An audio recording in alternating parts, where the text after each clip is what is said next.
Hi guys, ಬನ್ನಿ welcome to episode 1 of unspoken ನುಡಿಗಳು.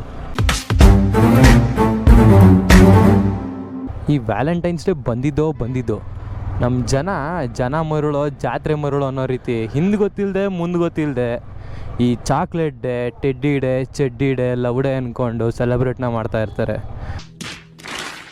ಅದು ಏನಕ್ಕೆ ಬಂತು, ಅದ್ರ ಹಿಂದೆ ಇರೋ ಕತೆ ಕೂಡ ಏನು ಅನ್ನೋದು ಕೂಡ ಅವ್ರಿಗೆ ಅರ್ಥ ಗೊತ್ತಿರಲ್ಲ. ಅದಕ್ಕೆ ಬನ್ನಿ ನಾನೇ ನಿಮಗೆ ಕತೆ ಹೇಳ್ಬಿಡ್ತೀನಿ. ಒಂದು ಕಾಲದಲ್ಲಿ ರೋಮ್ ಅನ್ನೋ ದೇಶದಲ್ಲಿ ಒಬ್ಬ ರಾಜ ಇದ್ದ. ಅವನ ಹೆಸರು ಬಂದು ಕ್ಲಾಡಿಯಸ್ II ಅಂತ. ಅವನೇನು ಮಾಡ್ದ ಗೊತ್ತಾ, ಅವನಿಗೆ ಒಂದು ಮೆಂಟಾಲಿಟಿ ಇತ್ತು, ಒಂದು ಥಾಟ್ ಇತ್ತು. ಅದೇನಂದರೆ, ನನ್ನ ದೇಶದಲ್ಲಿ ಸೈನಿಕರು ಯಾರೂ ಮದುವೆ ಆಗಬಾರ್ದು, ಮಕ್ಕಳೂ ಮಾಡ್ಕೋಬಾರ್ದು. ಯಾಕೆ ಅಂದರೆ ಮದುವೆ ಮಾಡ್ಕೊಂಡ್ರೆ ಇಲ್ಲ ಮಕ್ಕಳು ಮಾಡ್ಕೊಂಡ್ರೆ ಅವರಿಗೆ ಸ್ಟ್ರೆಂತ್ ಕಮ್ಮಿ ಆಗುತ್ತೆ, ನನ್ನ ದೇಶ ಹಾಳಾಗೋಗ್ಬಿಡುತ್ತೆ ಅನ್ನೋ ಒಂದು ಬುದ್ಧಿ. ಈಗ ಅದಕ್ಕೋಸ್ಕರ ಅವನೇನು ಮಾಡ್ದ, ಆ ದೇಶದಲ್ಲಿ ಯಾವ ಸೈನಿಕರು ಮದುವೆ ಆಗಬಾರ್ದು, ಮಕ್ಕಳು ಮಾಡ್ಕೋಬಾರ್ದು ಅನ್ನೋ ರೂಲ್ಸ್ ಮಾಡ್ದ. ಈಗ ಅದೇ ದೇಶದಲ್ಲಿ ನಮ್ಮ ಪ್ರೀಸ್ಟ್ ಇದ್ದಾನೆ. ಆ ಪ್ರೀಸ್ಟ್ ಹೆಸರು ಬಂದು ವ್ಯಾಲೆಂಟೈನ್ ಅಂತ. ಈ ವ್ಯಾಲೆಂಟೈನ್ ಅನ್ನೋನು ಏನು ಮಾಡ್ದ, ಪ್ರೀಸ್ಟು ಕದ್ದು ರಾಜನ ಕಣ್ಣಿಗೆ ಕಾಣ್ದಂಗೆ ಈ ಸೈನಿಕರನ್ನ ಮದುವೆ ಮಾಡೋಕ್ಕೆ ಸ್ಟಾರ್ಟ್ ಮಾಡ್ದ. ಇದು ತುಂಬ ದಿನ ನಡೀತು. ಹೀಗೆ ಆಗಿ ಸ್ವಲ್ಪ ದಿನ ಆದಮೇಲೆ ಆ ಪ್ರೀಸ್ಟ್ ಸಿಗಾಕೊಂಡಾಗ ಅವನಿಗೆ ಡೆತ್ ಸೆಂಟೆನ್ಸ್ ಕೊಟ್ಟು ಜೈಲಿಗೆ ಹಾಕಿದ್ರು. ಈ ಜೈಲಲ್ಲಿ ಅವನೇನು ಮಾಡ್ದ, ಅವನಿಗೆ ಒಂದು ಬಾಂಡ್ ಡೆವಲಪ್ ಆಯಿತು ಅಲ್ಲಿರೋ ಜೈಲರ್ ಮಗಳ ಮೇಲೆ. ಸೊ ಅವ್ನು ಸಾಯೋ ದಿನ ಅವಳಿಗೊಂದು ಲೆಟ್ರ್ ಬರೆದ್ಬಿಟ್ಟು ಕೊಟ್ಟ. ಆ ಲೆಟ್ರಲ್ಲಿ ಕೊನೆ ಲೈನ್ ಏನಿತ್ತು ಗೊತ್ತಾ, ಫ್ರಮ್ ಯುವರ್ ವ್ಯಾಲೆಂಟೈನ್ ಅಂತ. ಸೊ ಇದೆಲ್ಲ ಆದಮೇಲೆ ಅವ್ನು ಮಾಡಿರೋ ಸ್ಯಾಕ್ರಿಫೈಸ್ಗೆ ಅದನ್ನೆಲ್ಲ ಇಟ್ಕೊಂಬಿಟ್ಟು ಜನ ಈ ದಿನಾನ ವ್ಯಾಲೆಂಟೈನ್ಸ್ ಡೇ ಅಂತ ಸೆಲೆಬ್ರೇಟ್ ಮಾಡ್ತಾರೆ. ಈ ವ್ಯಾಲೆಂಟೈನ್ಸ್ ಡೇ ಅಂದರೆ ಆ ವ್ಯಾಲೆಂಟೈನ್ ಅನ್ನೋ ಪ್ರೀಸ್ಟು ಸತ್ತಿರೋ ದಿನ. ಸೊ ಬೇಸಿಕಲಿ ನಾವೊಬ್ಬ ಪ್ರೀಸ್ಟು ಯಾವುದೋ ದೇಶದಲ್ಲಿ ಸತ್ತೋಗಿರೋ ದಿನಾನ ಇಟ್ಕೊಂಡು ನಾವು ವ್ಯಾಲೆಂಟೈನ್ಸ್ ಡೇ, ಲವ್ ಡೇ ಅಂತ ಮಾಡ್ತಾ ಕೂತಿದ್ದೀವಿ. ಇಂಥ ಜನ ಎಲ್ಲಿ ಸಿಗ್ತಾರೆ ನಿಮಗೆ? ಹೊಡಿರಿ ಚಪ್ಪಾಳೆ, ಹೊಡಿರಿ. ಇದು ನಮ್ಮ ದೇಶ ಅಂದರೆ ನೋಡಿ, ಅದೇ ಸೇಮ್ ದಿನ ನಮ್ಮ ದೇಶದಲ್ಲಿ ಒಂದು ದುರಂತ ನಡೆದಿದೆ. ಫೆಬ್ರವರಿ 14, 2019 ಪುಲ್ವಾಮಾ, ನಮ್ಮ ಇಂಡಿಯಾ ಬಾರ್ಡರಲ್ಲಿ ಪಾಕಿಸ್ತಾನದಲ್ಲಿ ಒಂದು ಟೆರರಿಸ್ಟ್ ಆರ್ಗನೈಸೇಷನ್ ಇದೆ, ಜೈಷ್ ಇ ಮೊಹಮ್ಮದ್ ಅಂತ.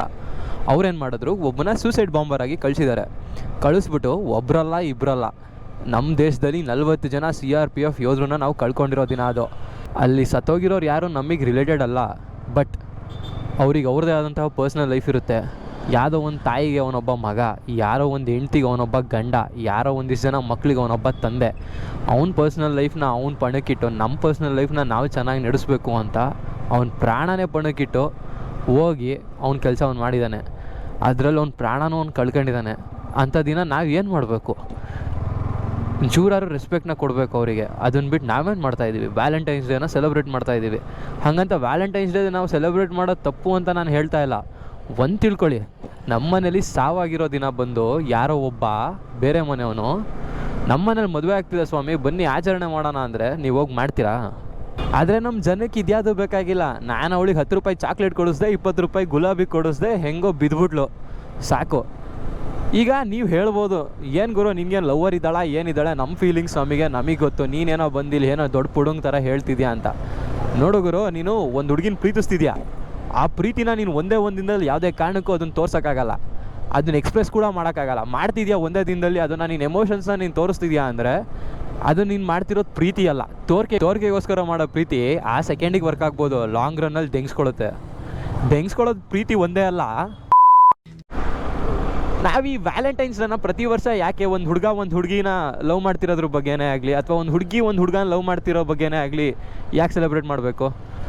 ಲವ್ ಅನ್ನೋದು ಬರೀ ಹುಡುಗಿ ಮಧ್ಯೆ ಮಾತ್ರನ ಆಗೋದು.